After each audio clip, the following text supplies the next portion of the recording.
किस किस तरह की परेशानियां नहीं आई हैं। मतलब मान सम्मान स्वाभिमान चरित्र हर चीज का जो निर्णय है वो अब कुछ धर्म के लोग कर रहे हैं, कुछ समाज के लोग कर रहे हैं। मैं माँ सीता नहीं हूँ, मैं उनके पैरों की धूल के बराबर भी नहीं हूँ। मैं छोटी सी एक इंसान हूँ और मेरी अपना एक धैर्य की सीमा है। मानसिक तौर से परेशान हुई हूँ, मैं सुसाइड अटेम्प्ट करने की भी कोशिश की है। मैं बहुत ज्यादा परेशान हुई हूँ, मेंटल टॉर्चर बहुत रहा है। देखिए, उस रास्ते पे कोई बुराई ही नहीं थी, ठीक है। उसमें बस शोर शराबा थोड़ा सा ज्यादा है, और शोर यहाँ पे आध्यात्मिक शोर है, वहाँ पे थोड़ा वेस्टर्न शोर है, और कुछ नहीं है। मैं पहले एंकर थी, एक्टर थी, उसके तभी से लोग मुझे जानते हैं। मेरी वास्तविक पहचान वहीं से थी। उसके बाद हर्षा रिछारिया के नाम को कोई जानता है, तो वहाँ पे कोई बुराई नहीं थी, और मैं जाना भी नहीं चाहती थी। ये बात मैं कई बार मीडिया में बोल चुकी थी। लेकिन जब इंसान को इतना तोड़ दिया जाता है ना, तो वो कहीं ना कहीं जाने के लिए मजबूर हो जाता है। तो अब मैं जा जरूर रही हूँ, लेकिन मेरी अपनी एक मजबूरियां हैं। ये किस तरह की परेशानियां आपने एक साल में देखी हैं कि अध्यात्म के रास्ते पर चलते चलते वापस ग्लैमर की दुनिया में जाने का निर्णय लेना पड़ा? देखिए, किस तरह की परेशानियां अगर आप लोग पूछेंगे ना, तो मैं ये बोलूंगी कि किस किस तरह की परेशानियां नहीं आई हैं। मतलब मान सम्मान स्वाभिमान चरित्र हर चीज का जो निर्णय है वो अब कुछ धर्म के लोग कर रहे हैं, कुछ समाज के लोग कर रहे हैं।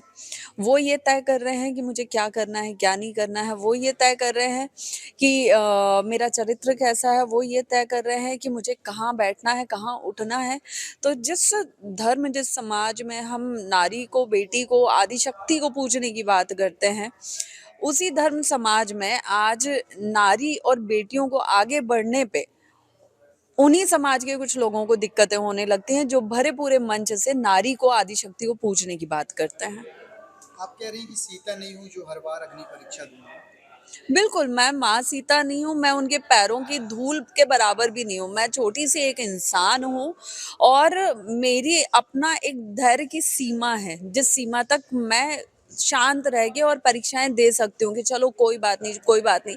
पिछले एक साल से मैं यही कर रही हूँ। पिछले एक साल से कई बार मैं मानसिक तौर से परेशान हुई हूँ। मैं सुसाइड अटेम्प्ट करने की भी कोशिश की है। मैं बहुत ज़्यादा परेशान हुई हूँ, मेंटल टॉर्चर बहुत रहा है, बहुत तबीयत खराब हुई है, माइग्रेन अटैक आए हैं। इतना सब करने के बाद फिर मैंने ये सोचा कि मरना सही है या रास्ता छोड़ना सही है। वो रास्ता जो सिर्फ मेरी और मेरे परिवार की नज़र में सही है, बाकी बहुत से लोग उसका विरोध कर रहे हैं। मतलब मुझे समझ में ही नहीं आया कि विरोध हो किस चीज़ का रहा है। हो सकता है एक बेटी का आगे बढ़ना ना देखा जा रहा हो सकता है कि खुद से ज़्यादा दूसरे की टीआरपी ना देखी जा रही हो, फेमस होना ना देखा जा रहा हो, कुछ भी हो सकता है। तो जब आपके कुछ धर्म गुरु ही आप के विरोध में उतरे होते हैं बार बार बार बार बार बार, तब लगता है कि ये रास्ता छोड़ दो। ये हिंदू धर्म और सनातन धर्म छोड़ने की चर्चाएं ऐसी हैं क्या? देखिए, जब कोई दूसरे देश के कोई भी युवा, कोई भी लोग हमारे सनातनी धर्म को अपनाते हैं, तो हम बड़ी वाहवाही करते हैं, हमें बड़ी खुशी होती है। दूसरे किसी धर्म के लोग जब हमारे धर्म को अपनाते हैं, तो हमें बड़ी खुशी होती है कि देखो हमारे धर्म में कितनी शक्ति है कि लोगों का हृदय परिवर्तन हो रहा है। लेकिन जब अपने ही धर्म की कोई बेटी, कोई आगे बढ़ता है, तो हम उसे दिल से स्वीकार नहीं कर पाते हैं। क्यों? ये सवाल मेरा मीडिया से है अब, कि आप लोग उन धर्मगुरुओं से सवाल क्यों नहीं करते जो विरोध में उतरे हुए हैं। उनसे क्यों नहीं पूछते कि आप ये बताइए कि उन्होंने गलत क्या किया है, उन्होंने ऐसा क्या नया किया था जो और लोगों ने नहीं किया हुआ है। हो सकता है आप लोगों की मदद से, आप लोगों के सहयोग से मुझे मेरे प्रश्नों के उत्तर मिल जाए, क्योंकि ये प्रश्न कभी कभी रातों को दिल में टीस बन के चुभते हैं। लोगों का ये भी कहना है कि आपने धर्म को धंधा बनाकर करोड़ों रुपए कमाए होंगे, लेकिन आपने ये बात भी कही मैं कर्ज में डूबी हूँ। मैं चाहती हूँ कि जितना लोगों को लगता है ना कि मैंने इतने कमा लिए, लाख, 2 लाख, 10 लाख, 20 लाख, 50 लाख, 1 करोड़, 10 करोड़, जितना लोगों को लगता है ना, बस आपकी सोच के हिसाब से उतना पैसा रातों रात मेरे पास आ जाए।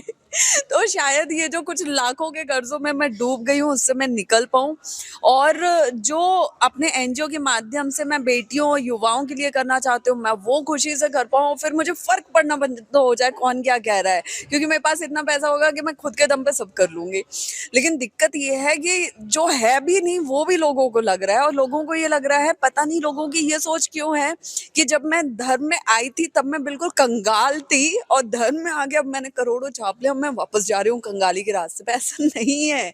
मैंने अपना एंकरिंग एक्टिंग का काम छोड़ा, उस वक्त देश से ज्यादा मैं विदेशों में काम कर रही थी। मेरी अच्छी खासी एक आमदनी थी, अच्छा खासा मेरा एक रुतबा था, अच्छे बड़े बड़े होटल्स में रुकना, अच्छे लोगों के साथ काम करना, कॉर्पोरेट इवेंट करना। मैं बहुत खुश थी, मेरे पास क्या नहीं था, बहुत अच्छी लाइफ में जी रही थी।